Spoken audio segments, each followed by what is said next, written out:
គោរពជំរាបសួរប្រិមត្តទូរទស្សនិកជនកំពុងតែទស្សនានៅការផ្សាយផ្ទាល់ពីស្ទូឌីយោប៉ុស្តិ៍លេខ5ជាទីគោរពជាទីមេត្រីស្វាគមន៍ប្រិមត្តមកកាន់កម្មវិធីរឿងរ៉ាវព្រឹកនេះប្រិមត្តទូរទស្សនិកជនយើងចូលទៅតាមដានព័ត៌មានពាក់ព័ន្ធអំពីជប៉ុនផ្ដល់អាហារូបករណ៍និស្សិតជាប់ថ្មីចំនួន32រូបសម្រាប់ឆ្នាំ2026និងចេញដំណើរទៅសិក្សានៅក្នុងពេលឆាប់ៗខាងមុខនេះលោកសៅហឿននឹងលម្អិតជូន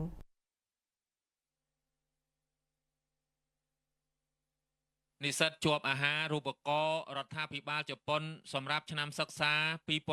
2026ចំនួន32រូបនៃកម្រិតថ្នាក់ក្រោមឧត្តមសិក្សា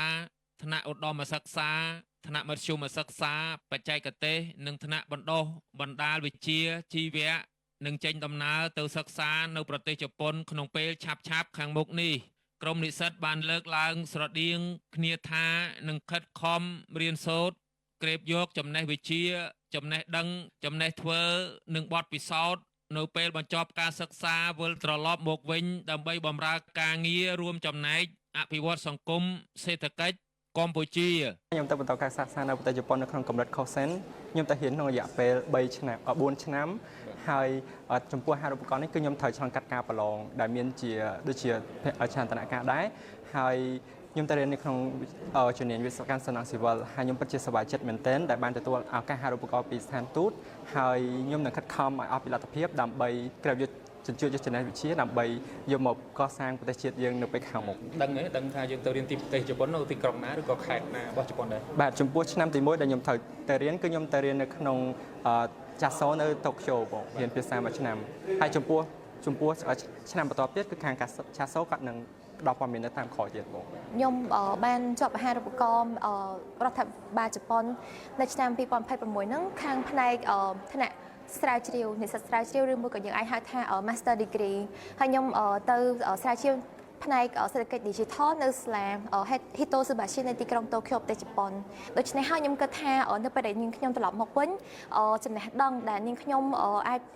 ក្រេបជញ្ជក់បានពីប្រទេសជប៉ុនគឺមានសារៈសំខាន់មែនទែននៅក្នុងការបម្រើនៅក្នុងវិស័យរដ្ឋាភិបាលឬមួយក៏វិស័យឯកជននានានៅក្នុងប្រទេសកម្ពុជាដោយសារតែប្រទេសយើងកំពុងតែចាប់យកធ្វើ Digital រូបនីយកម្មក្នុងពិធីជូនដំណើរនិស្សិតអាហារូបករណ៍ជប៉ុនថ្មីនៅនិវេសនដ្ឋានកាលពីល្ងាចថ្ងៃទី24ម្សិលមិញនេះឯកអគ្គរដ្ឋទូតជប៉ុនប្រចាំព្រះរាជាណាចក្រកម្ពុជាឯកឧត្តមអ៊ូអ៊ីណូ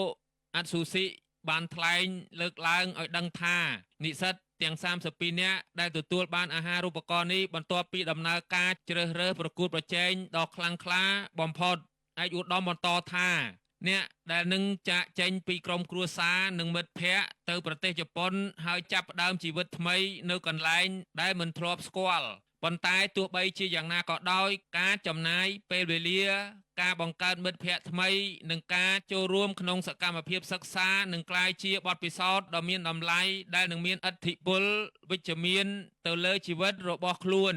ឯកឧត្តមអ៊ូអេណូអាត់ស៊ូស៊ីរំពឹងថានិស្សិតទាំងអស់នឹងប្រើប្រាស់នៅអ្វីដែលបានរៀនសូត្រនៅប្រទេសជប៉ុនយកមកដើម្បីចូលរួមចំណែកដល់ការអភិវឌ្ឍក្នុងវិស័យផ្សេងៗនៅកម្ពុជានិងដើម្បីពង្រឹងបន្ថែមទៀតនៅទំនាក់ទំនងមិត្តភាពរវាងប្រទេសទាំងពីរជាមួយគ្នានោះឯកឧត្តមបណ្ឌិតជួនជីវិនរដ្ឋលេខាធិការក្រសួងអប់រំយុវជននិងកីឡាបានមានប្រសាសន៍ថានេះគ្រាន់តែជាការចាប់ផ្ដើមនៃដំណើរការរបស់អ្នកប៉ុណ្ណោះប៉ុន្តែដើម្បីសម្រេចគោលដៅនិស្សិតត្រូវតែជំនះរាល់ឧបសគ្គការលំបាកឧស្សាហ៍ព្យាយាមនិងការរៀនសូត្រឯកឧត្តមបន្ថែមថាអ្នកទទួលអាហារូបករណ៍ជំនាន់មុនជាច្រើនបញ្ចប់ការសិក្សាពីប្រទេសជប៉ុនបានក្លាយជាមន្ត្រីជាន់ខ្ពស់ក្នុងជួររាជរដ្ឋាភិបាលនៅតាមក្រសួងនិងស្ថាប័ននានាជាច្រើនផងដែរសូមបញ្ជាក់ថារដ្ឋាភិបាលជប៉ុនបានផ្ដល់អាហារូបករណ៍សម្រាប់និស្សិតកម្ពុជាដើម្បីបន្តការសិក្សានៅប្រទេសជប៉ុនចាប់តាំងពីទសវត្សរ៍ឆ្នាំ1970រហូតមកដល់បច្ចុប្បន្ននេះមានយុវជនកម្ពុជាជាង1600នាក់បានទទួលអាហារូបករណ៍ដើម្បីបន្តការសិក្សារបស់ពួកគេនៅប្រទេសជប៉ុន